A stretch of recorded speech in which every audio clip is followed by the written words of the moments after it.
First, giving honor to the Most High, the God of Abraham, Isaac, and Jacob. As always, it's a blessing. Anytime that I can share God's word, I'm truly thankful for having the opportunity to do so. And with that, I'm going to go ahead and get started with today's lesson. And the title is The Dry Bones in the Valley, the Death and the Revival of God's Chosen People. This lesson is about the death of God's chosen people, Israel. The Lord is using this parable of the dry bones in the valley to show people that are spiritually dead and physically enslaved and what they need for their revival.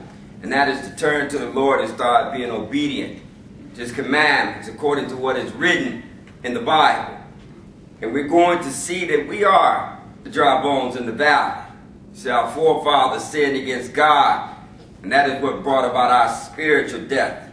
And when we died spiritually, the Lord destroyed us physically by scattering our forefathers into slavery all over the world. All of the pain and suffering that we have experienced as a people are a direct result of our forefathers offending our God. And we further the affliction by our continued disobedience. The problem that we face as a people is not a social problem or an economic problem. The problem we face is spiritual.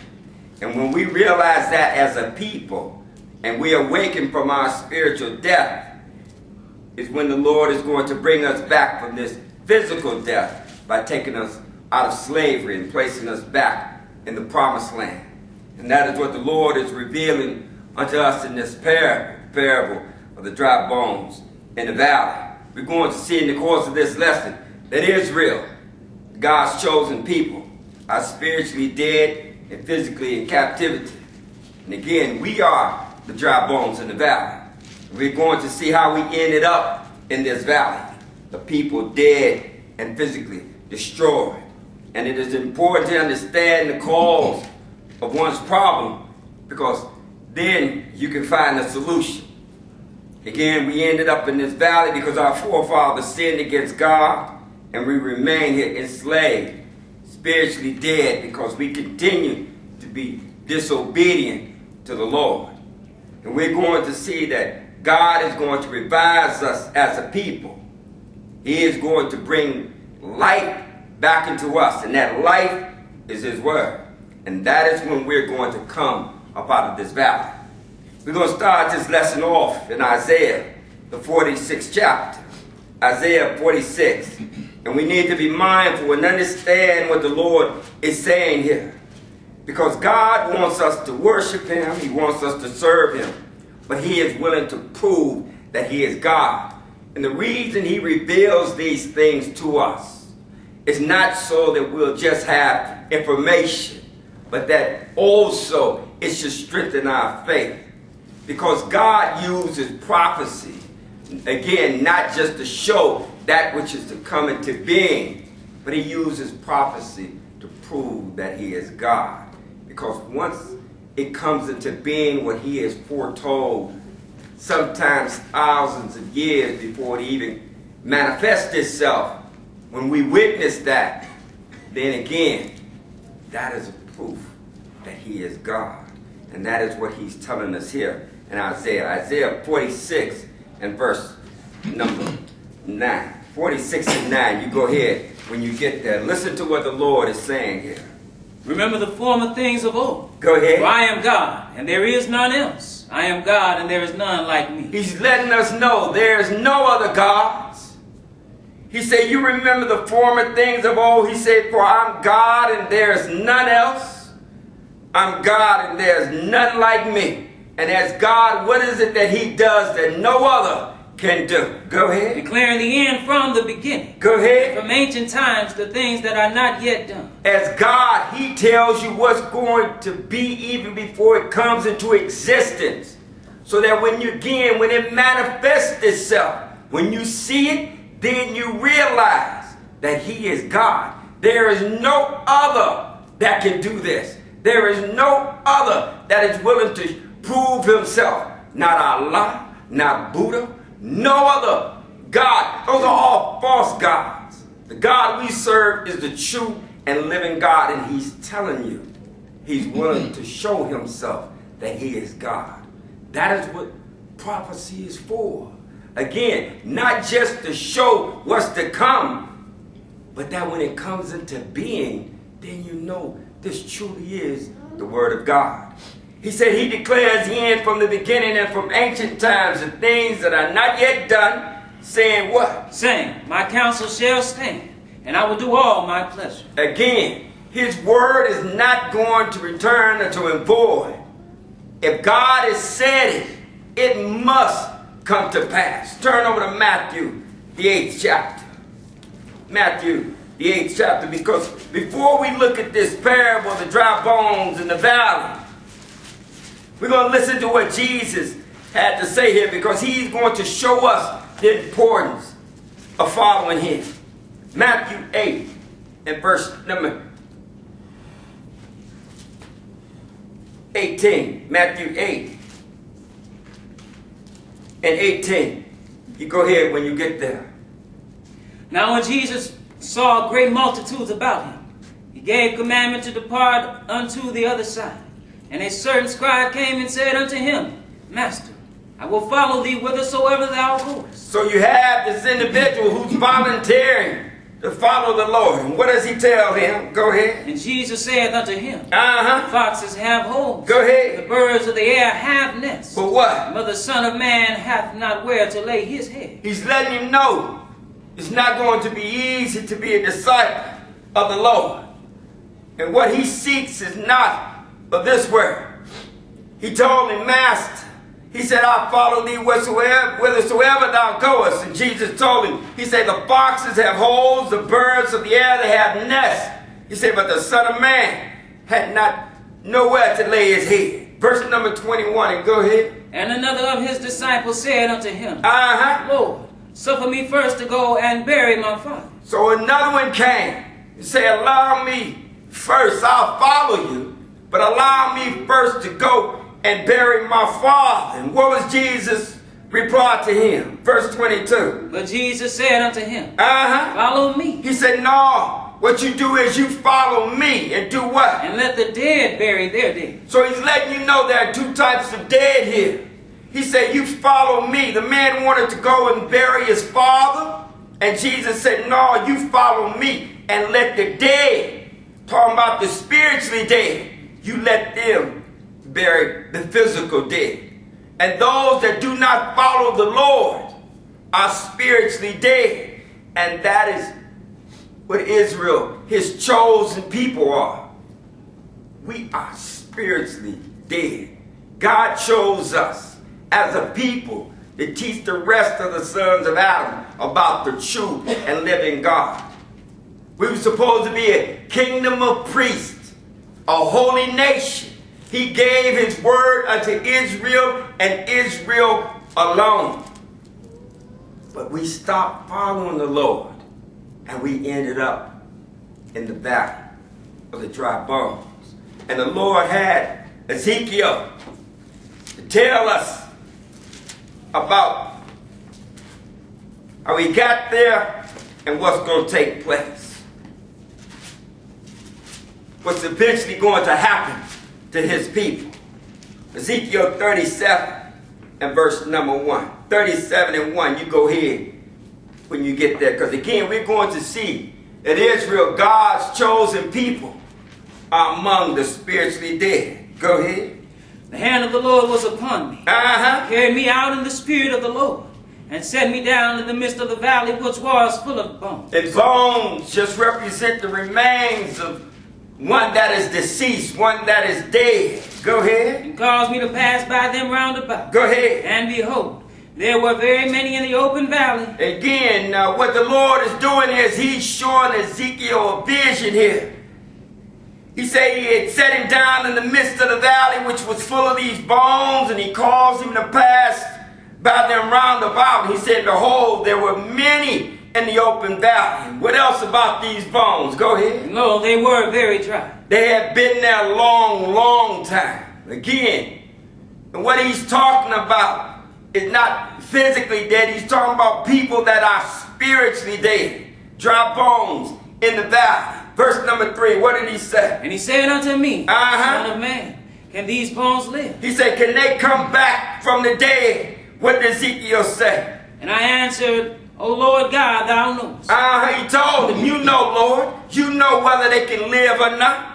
Verse number 4, what did the Lord tell Ezekiel to do? Again he said unto me, prophesy upon these bones, And do what? and say unto them, O ye dry bones, Uh-huh. hear the word of the Lord. Now, you don't talk to dead people. So what he's telling them is you talk to these spiritually dead people and you tell them to hear my word, Ezekiel. He said, you prophesy, talk to these bones and say to them, oh, you dry bones, hear the word of the Lord. Verse number 5, go ahead. Thus saith the Lord God unto these bones, What is he going to do? behold, I will cause breath to enter into you, And what? and ye shall live. He said, oh, you going to live. He said, I'm going to cause my breath to enter into you. And we're going to realize what he's talking about. He's going to put his word back in these people, and they are going to live. Jump down to verse number 11. Again, who are the dry bones that the Lord had Ezekiel to prophesy unto? Verse 11, go ahead. Then he said unto me, Son of man, these bones are the whole house of Israel. They are the living dead, spiritually dead people. He said unto me, Son of man, these dry bones, these are the whole house of Israel. Go ahead. Behold, they say, our bones are dry, and our hope is lost. We are cut off for our parts. A people who have no hope. A people who have been cut off from the Lord because of their transgressions. Verse 12, go ahead. Therefore prophesy and say unto them, Tell them what? Thus saith the Lord God, behold, O my people, I will open your graves and cause you to come up out of your graves. Again, Israel is the people that is spiritually dead, and he's letting us know that he is going to bring us back from the dead. He said, oh my people, I'm going to open your graves and cause you to come up out of your graves and do what? And bring you into the land of Israel. Israel is not in possession of the promised land. Because of their sin, we're going to find out that the Lord scattered them into slavery all over the world. Spiritual death brought about our physical destruction.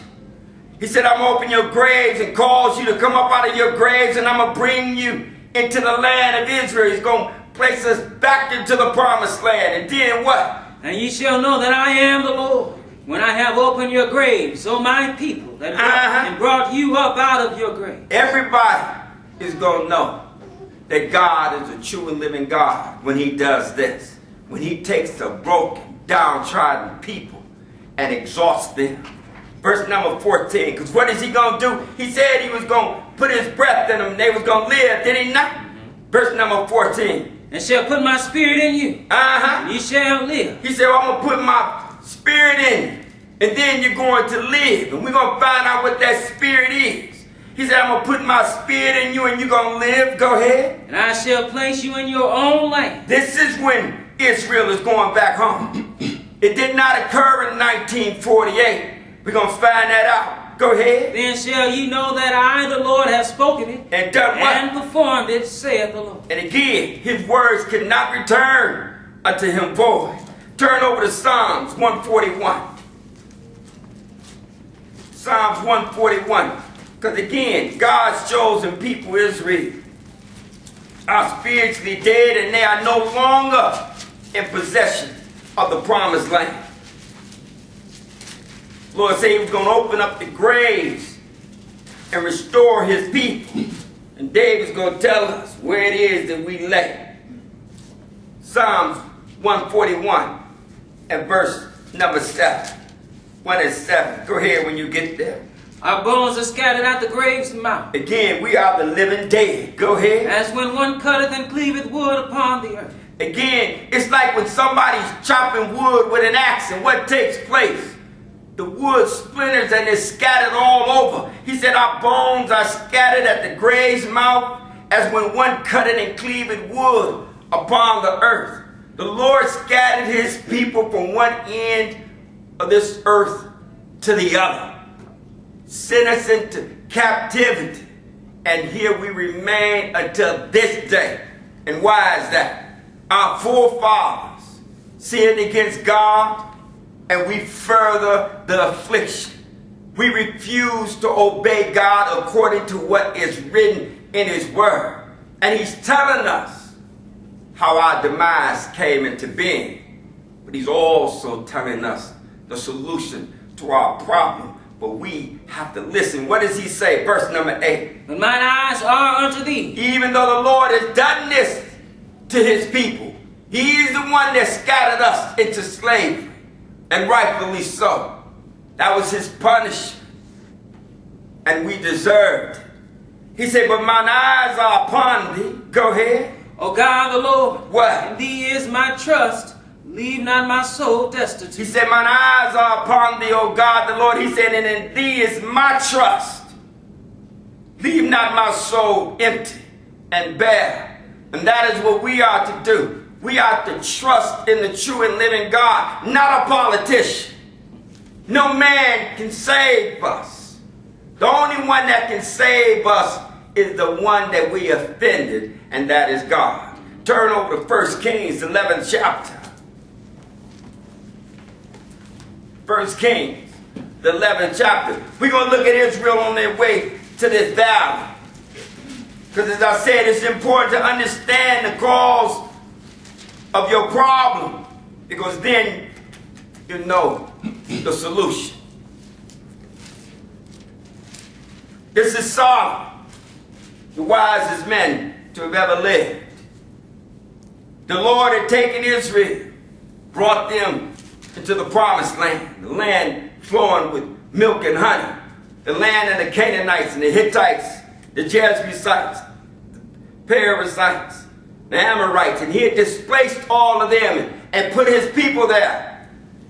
This is Solomon, son of David, 11:1. And look at what Solomon did again, the wisest man to have ever lived. Go ahead. But King Solomon loved many strange women. Go ahead. Together with the daughter of Pharaoh, women of the Moabites, Ammonites, Edomites, Zidonians, and Hittites. Go ahead. Of the nations concerning which the Lord said unto the children of Israel, ye shall not go in to them, neither shall they come in unto you. He had said, don't marry these people. He had Moses tell the children of Israel that back in Deuteronomy, the 7th chapter. Don't enter into any covenants with these people. And not because people say, well, see, God is against interracial marriage. That ain't got nothing to do with it. He's going to tell you why he didn't want it done. Go ahead. For surely they will turn away your heart after their God. Solomon clave unto these in love. That's why he didn't want it done. If you get involved with one who does not know the true and living God, then there's a possibility that you could be swayed into serving their God. And if not, there's always going to be conflict or division there. You cannot both serve two different gods and be in perfect harmony. And the Lord is just saying, do not get involved with those that don't know me. Verse number 3, he said, but Solomon clave unto these in love. Go ahead. And he had 700 wives, princesses, and 300 concubines. And his wives turned away his heart. It turned him from serving the true and living God. Go ahead. Verse number 4, because what took place? For it came to pass, when Solomon was old, that his wives turned away his heart after other gods. And his heart was not perfect with the Lord his God, as well as the heart of David his father. Again, we have to be mindful of what it is that we desire. Solomon was full of wisdom, but as he got older, he became weaker. And his wives was able to influence him to his detriment and to the detriment of the nation as a whole. Go ahead. But what did Solomon do? But Solomon went after Ashtoreth, the goddess of the Zidonians, and Milcom, the abomination of the Ammonites. Drop down to verse number 9.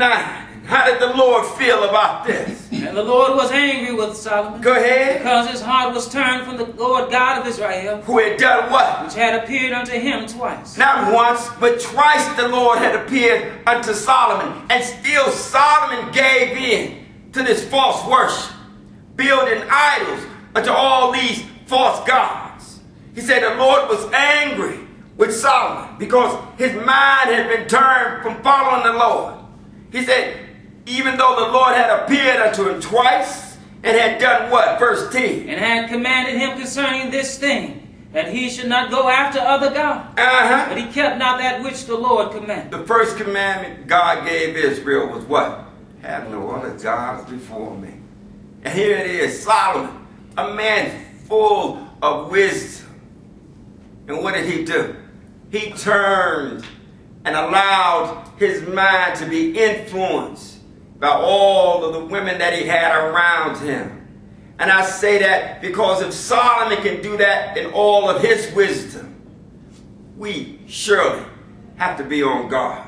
Because in serving the Lord, you have an enemy. And his whole quest is to destroy you.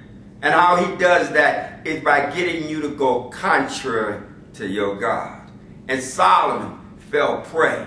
But go ahead, verse number 11. Wherefore the Lord said unto Solomon, Because he's going to let him know what the punishment is going to be as a result of this.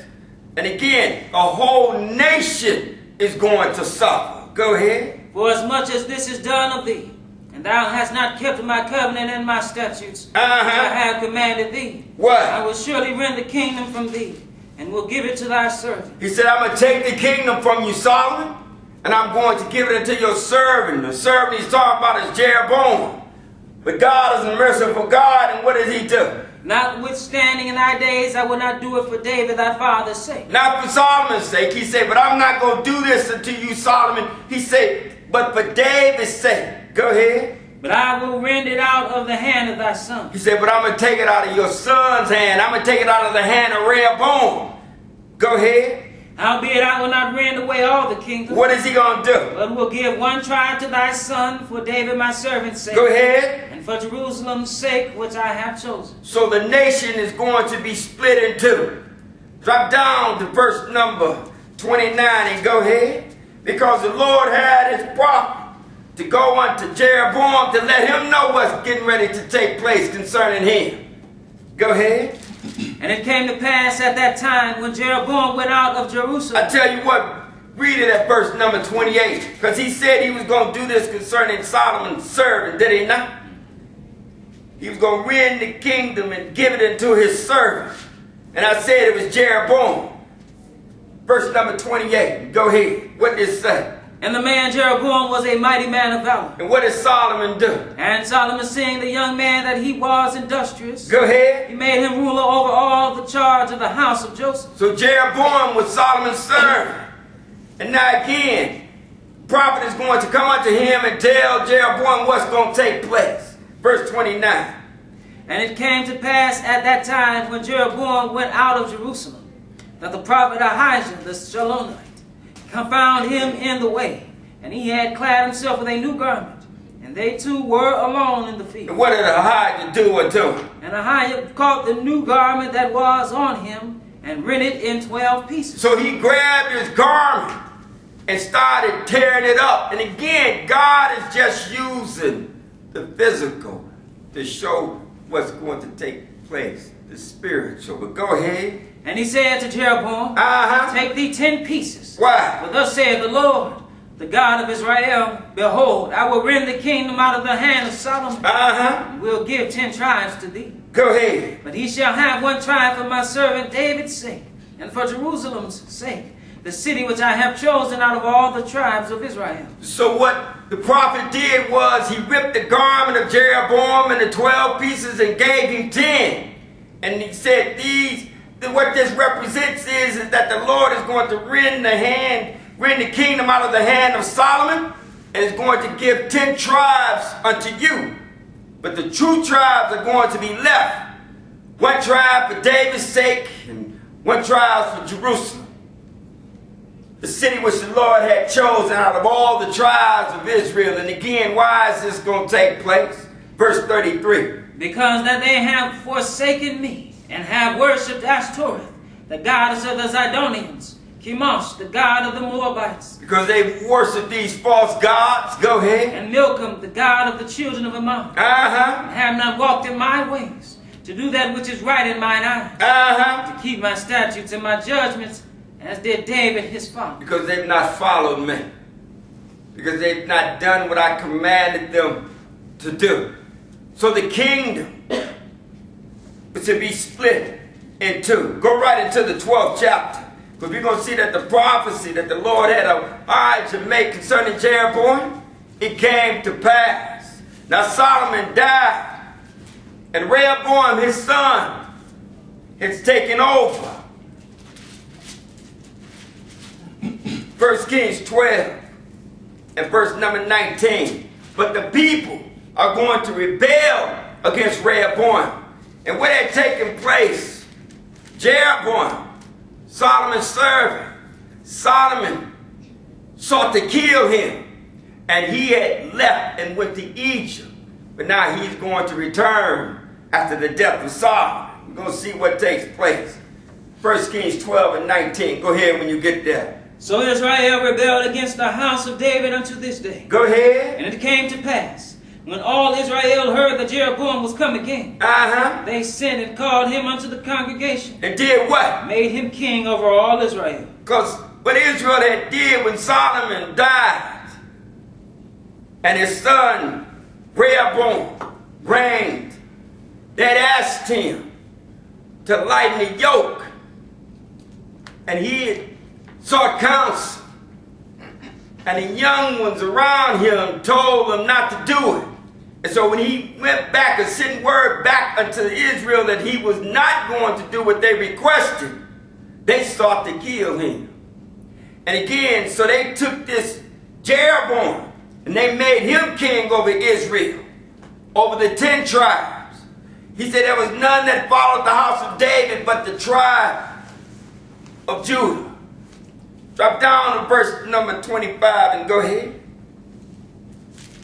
Because what's going to take place with this Jeroboam? Then Jeroboam built Shechem and Ephraim, and dwelt therein, and went out from thence and built Penuel. Now he's going to reign over the house of Israel, over the 10 tribes. But again, he understood clearly how he came into this position, did he not? Did not the prophet tell him while the Lord was going to rend the kingdom out of Solomon's hand, how he was going to give him 10 tribes? So that all came to pass, and it was because, again, Solomon sinned against the Lord and started worshiping all of these false gods. So they say Jeroboam built Shechem in Mount Ephraim and dwelt therein, and went out from thence and built Penuel. Go ahead. What else did Jeroboam do? And Jeroboam said in his heart, now shall the kingdom return to the house of David. Why is that? If this people go up to the due sacrifice in the house of the Lord at Jerusalem. 3 times a year, all the males had to go up to Jerusalem to worship the Lord. And Jeroboam was concerned that if they did this, that their heart would be turned unto Rehoboam, and that they would then seek to kill him as king. So he's going to do something to circumvent that. He said, if this people go up, he said, now shall the kingdom return to the house of David, as this people go up to do sacrifice in the house of the Lord at Jerusalem. Then what? Then shall the heart of this people turn again unto their Lord, even unto Rehoboam king of Judah. So he's thinking they're going to turn and want to serve Rehoboam. And they're going to want to do what? And they shall kill me. Go ahead. Go again to Rehoboam king of Judah. So what did he come up with? What was his solution? Whereupon the king took counsel, and made 2 calves of gold, and said unto them, it is too much for you to go up to Jerusalem. Then what? Behold thy gods, O Israel, which brought thee up out of the land of Egypt. Again, he turned to the very thing that caused the kingdom to be taken out of Solomon's hand. Right. He made him some golden calves and said, he said, behold thy gods, O Israel, which brought thee up out of the land of Egypt. We are stiff-necked, hard-headed, not too bright people. Here it is, the kingdom was delivered unto him, and it was told to him clearly why the kingdom had been taken from Solomon. And he gonna go and do the very thing that got the kingdom taken from Solomon. He's going to make him some false gods. As the Lord said, have no other gods before me, for I am a jealous God. And that's what Jeroboam did. Go ahead, verse number 29. And he set the one in Bethel, and the other put he in Dan. Go ahead. And this thing became a sin, for the people went to worship before the one even unto Dan. So it became a stumbling block for the people. Turn over to Hosea.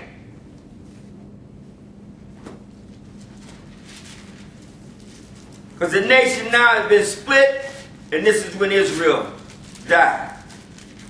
This is when they died spiritually. Hosea 13, verse number 1. Hosea 13 and 1. Go ahead when you get there.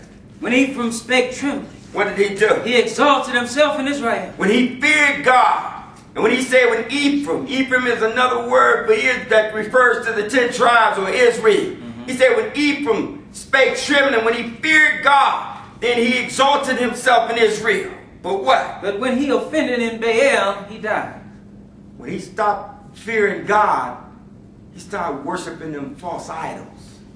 He said, but when he offended in Baal, he died. Meaning he died spiritually. And then what? Go ahead. And now they sin more and more. Go ahead. Have made the molten images of their silver, and idols according to their own understanding. Go ahead. All of it the work of the craftsmen. They say of them, let the men that sacrifice kiss the calf. Therefore, what is the Lord going to do to his people? Go ahead. Therefore they shall be as the morning cloud. And what happens with the morning cloud as the day progresses? You don't see them anymore. They're gone. Go ahead. He's going to let you know. And as the early dew that passeth away, as the chaff that is driven with the whirlwind out of the floor. Just like dust that is blown away with the wind. That's what's going to happen to his people. Go ahead. And as the smoke out of the chimney. Israel is simply going to disappear. The Lord is going to take them out of the promised land. But go over into Hosea, the 8th chapter. Because the lack of fear is what brought about Israel's spiritual death. Because our forefathers sinned against God, and God is going to punish them. And we're going to see what the punishment is. Hosea, the 8th chapter. We're going to see what this punishment is that God is going to evoke upon his people.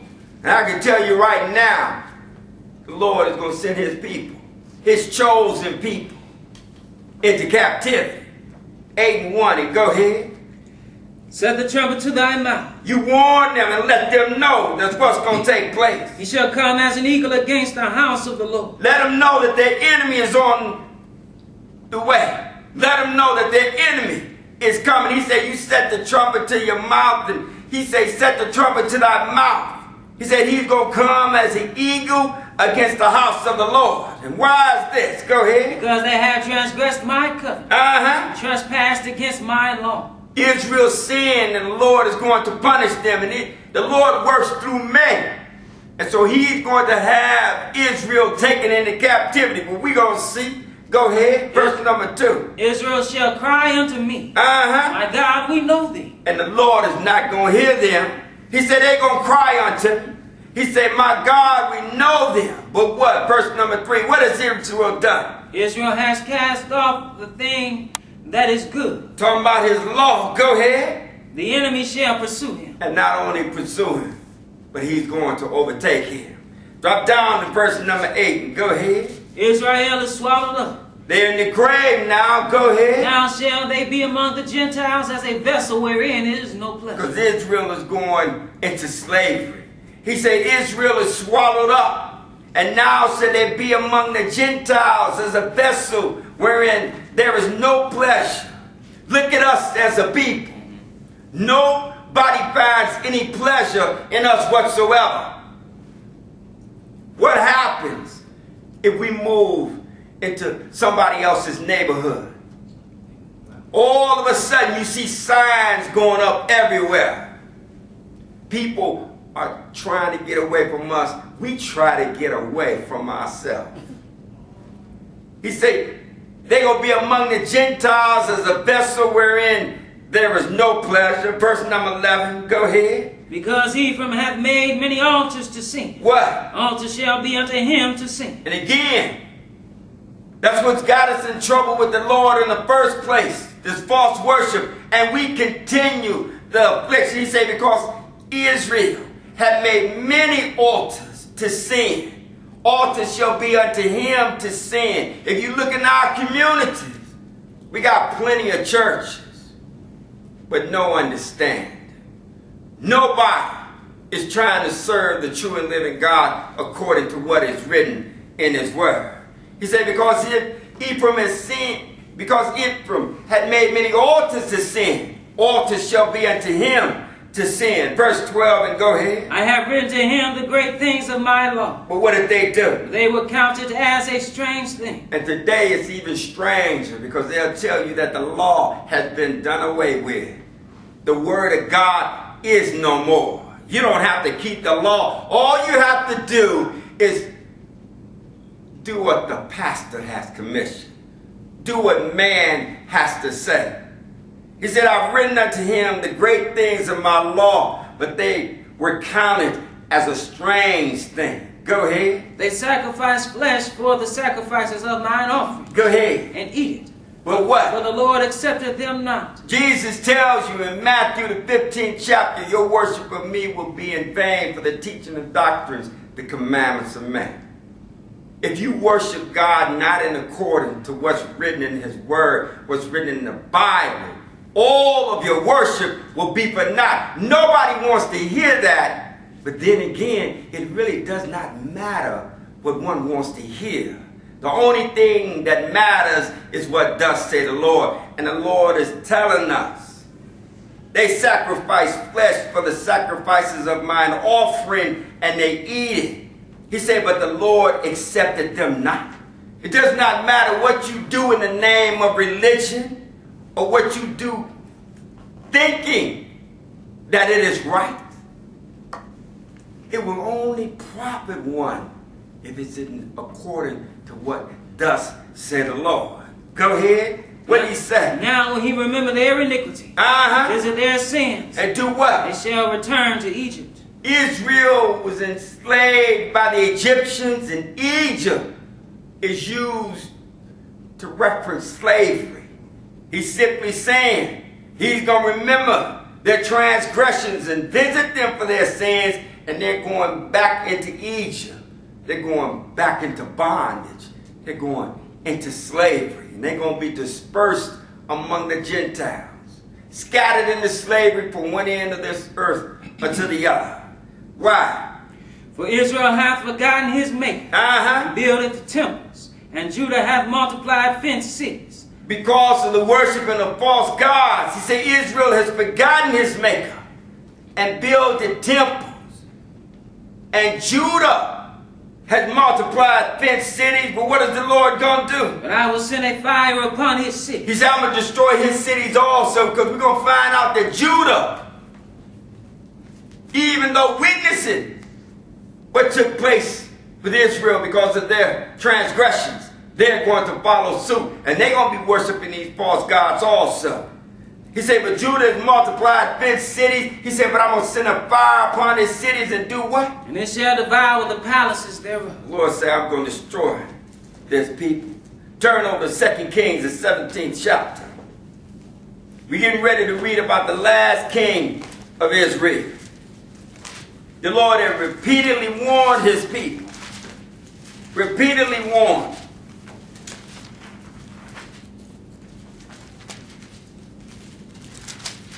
Told them what was going to happen to them. 2 Kings 17. Pick it up at verse number 1. 17 and 1. You go ahead when you get there. In the 12th year of Ahaz, king of Judah, began Hoshea, the son of Elah, to reign in Samaria over Israel 9 years. This is Israel's last king, Hoshea. Go ahead, verse 2. We're going to see what took place. And he did that which was evil in the sight of the Lord. But what? But not as the kings of Israel that were before him. He wasn't as bad as the other kings, but he still did evil in the sight of the Lord. Just not as bad as some of the other kings of Israel that were before him. Go ahead, and therefore what took place? Against him came up Shalmaneser, king of Assyria. Uh-huh. And Hosea became his servant and gave him presents. So the Lord delivered him over into his hands. Because again, God works through men. And he's going to allow the Assyrians to punish Israel. Go ahead. And the king of Assyria found conspiracy in Hosea. Uh-huh. For he had sent messengers to So, king of Egypt, and brought no present to the king of Assyria, as he had done year by year. What he should have been doing was taking a present to the Lord. Yes. And the presents that he should have been taking to him was sacrifices of righteousness. Yes. They should have been trusting in the Lord. But here it is, he was giving presents unto the king of Egypt. So the king of Assyria is now perturbed about this, because he had brought no presents unto him, as he had done year by year. Therefore what? What did the king of Assyria do to him? Therefore the king of Assyria shut him up, Uh-huh. bound him in prison. Go ahead. Then the king of Assyria came up throughout all the land, and went up to Samaria, and besieged it 3 years. Now remember, the nation had been split in two. You got the 10 tribes that went by the name of Israel. You got the 2 tribes that went by the name of Judah. Go ahead. In the 9th year of Hosea, the king of Assyria took Samaria, Go ahead. carried Israel away into Assyria, and Uh-huh. placed them in Halah and in Habor, by the river of Gozan, and in the cities of the Medes. Again, why was this done? Go ahead, verse 7. For so it was, that the children of Israel had sinned against the Lord their God, Uh-huh. which had brought them up out of the land of Egypt, from under the hand of Pharaoh, king of Egypt, and had feared other gods. Drop down to verse number 18. And go ahead, because now Syria had came and laid siege unto Samaria. It is said, and he carried Israel away into Assyria, and placed them in Halah and Habor by the river of Gozan, and in the cities of the Medes. And the reason it was done was because of the transgressions of God's people. Verse number 18. Go ahead. Therefore the Lord was very angry with Israel, And he did what? and removed them out of his sight. Uh-huh. There was none left but the tribe of Judah only. So they were sent into captivity, and they became what's known as the lost 10 tribes of Israel. And despite what some people try to do, they are still lost. And he calls them the lost tribes of Israel. Why? Because they have not been found yet. Drop down to verse number 24. Because you have some people talk about, well, see, I know where they are. Nobody knows nothing. If God does not reveal it in his word, then it is not known. Go ahead, verse 24. And the king of Assyria brought men from Babylon, and from Cushah, Go ahead. and from Ava, and from Hamath, and from Sepharvaim, And did what? and placed them in the cities of Samaria, instead of the children of Israel. And they possessed Samaria, and dwelt in the cities thereof. So the Lord kicked his people out of the land. And he brought others in there to possess the land. But he left Judah and Benjamin and part of Levi. They are still there, are they not? But turn over to Jeremiah 8th chapter. Because we're going to see that even though Judah witnessed this, they witnessed what took place with Israel. They're going to anger the Lord by following suit. They're going to anger the Lord by worshiping false gods. And they're going to get the same punishment that Israel did. 8:1. Go ahead when you get there. At that time, saith the Lord, they shall bring out the bones of the kings of Judah, the bones of his princes, and the bones of the priests, and the bones of the prophets, and the bones of the inhabitants of Jerusalem out of their graves. And what are they going to do with them? And they shall spread them before the sun and the moon, Go ahead. all the hosts of heaven, Whom they what? whom they have loved, and whom they have served, and after whom they have walked, and whom they have sought, and whom they have worshipped. All these false gods that they've been worshiping. Go ahead. They shall not be gathered, nor be buried. They shall be for dung upon the face of the earth. Go ahead. Verse number 3. And death shall be chosen rather than life by all the residue of them that remain of this evil family. And he's talking about spiritual death. He said death is going to be chosen rather than life by all the residue of them that remain of this evil family, because they're going to continue to refuse to obey God. Go ahead. Which remain in all the places whither I have driven them, saith the Lord of hosts. This is when Judah died. He said they're going to remain in all the places where I've driven them, said the Lord of hosts, because they are going to go into slavery. Turn to Jeremiah, the 52nd chapter. They died spiritually, just like Israel, and they're going to receive the same fate. They're going into captivity. We're going to look at the last king to reign over Judah. Jeremiah 52 and verse number 1. You go ahead when you get there. Zedekiah was 120 years old when he began to reign. Go ahead. And he reigned 11 years in Jerusalem. Uh-huh. And his mother's name was Hamutal, the daughter of Jeremiah of Libnah. And what did he do? And he did that which was evil in the eyes of the Lord, according to all that Jehoiakim had done. So again, he followed suit. We are a people that had kings. But unfortunately, the majority of our kings, if you read their bio in the Bible, it reads like this. And he did that which was evil in the eyes of the Lord. He said, according to all that Jehoiakim had done. But go ahead. For through the anger of the Lord it came to pass in Jerusalem and Judah, till he had cast them out from his presence, that Zedekiah rebelled against the king of Babylon. Go ahead. And it came to pass in the 9th year of his reign, in the 10th month, in the 10th day of the month, what's going to happen? that Nebuchadnezzar king of Babylon came, he and all his army, against Jerusalem, and pitched against it, and built forts against it round about. And he did what? Verse number 5. So the city was besieged unto the 11th year of King Zedekiah. Just like the Assyrians had laid siege unto Israel, the Babylonians came, and they laid siege unto Judah, and they're going to take them into captivity into Babylon. Go ahead, verse number 6. And in the 4th month, in the 9th day of the month, the famine was sore in the city, so that there was no bread for the people of the land. What they used to do in those days for warfare, they would surround the city and just starve the inhabitants to death. But go ahead.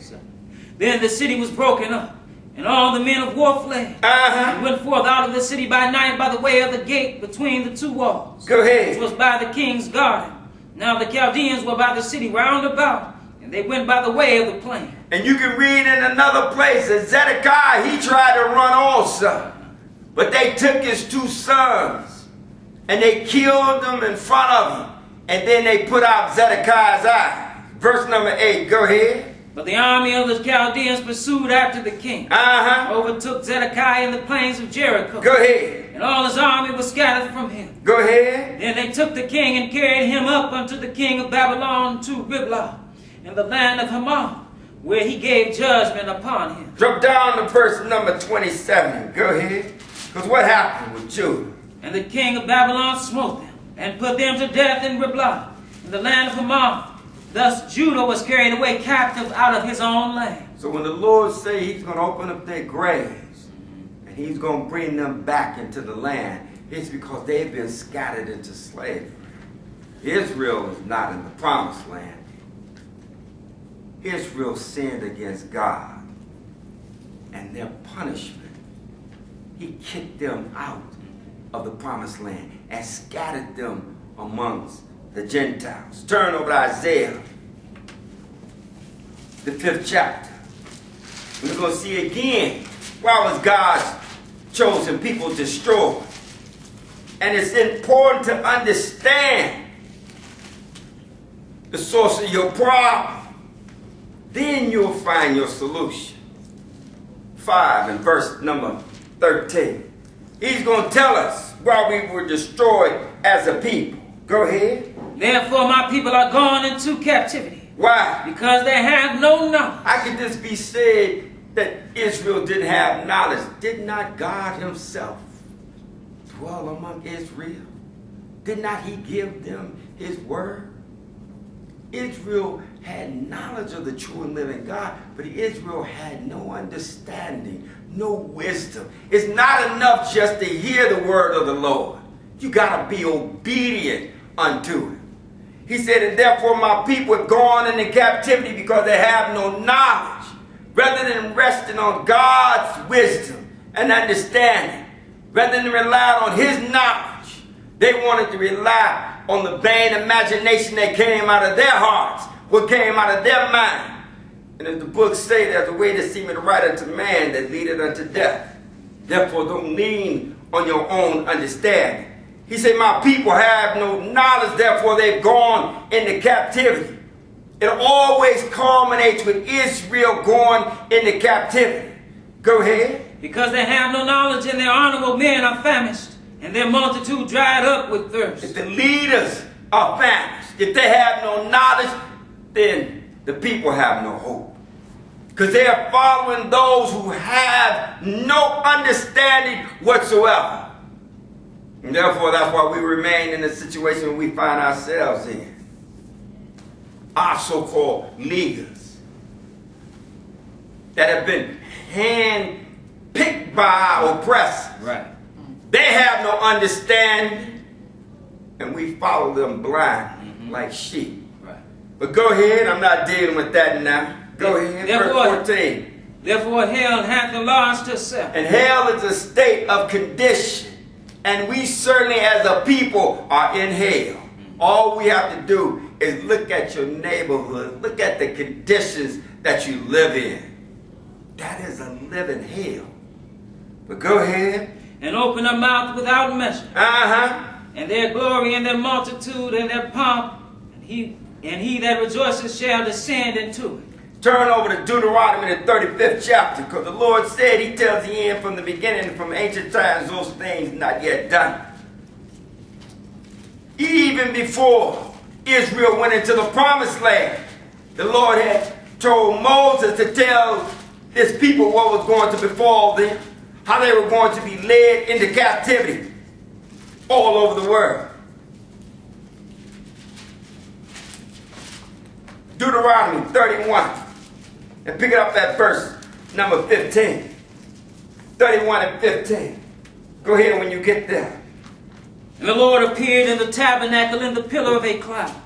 And the pillar of a cloud stood over the door of the tabernacle. Go ahead. And the Lord said unto Moses, what? Behold, thou shalt sleep with thy fathers. You say you're going to die, Moses. Go ahead. And this people will rise up and go a-whoring after the gods of the strangers of the land, whither they go to be among them. And do what? And will forsake me, and break my covenant which I have made with them. And did not Israel do that? Did we not just get through reading about that? Right. Hundreds of years after this was told unto Moses, it actually came into being. Why was the 10 tribes taken into captivity? Because of the worshiping of false gods. Why did Judah go into captivity? Because of the worshiping of false gods. Solomon had the nation split in two because of the worshiping of false gods. He said, Moses, you're going to sleep with your fathers, and this people are going to rise up and go a-whoring after the gods of the strangers of the land, whether they go to be among them. And they're going to forsake me and break my covenant, which I made with them. Then what? Then my anger shall be kindled against them in that day. And he's going to do what? And I will forsake them. See, you forsake God, he'll forsake you. You turn your back on God, and he'll turn his back on you. He said they're going to call me. He said, but I'm not going to hear him. Go ahead. And I will hide my face from them. And they what? They shall be devoured, and many evils and troubles shall befall them. All because of their transgressions against their God. He said many evils and troubles are going to befall them. Go ahead. So that they will say in that day, are not these evils come upon us, because our God is not among us? And we ain't figured that out yet. Right. But go ahead. And I will surely hide my face in that day for all the evils which they shall have wrought, and that they are turned unto other gods. Therefore, what did he want Moses to do? Now therefore write ye this song to you, and do what? Teach it the children of Israel.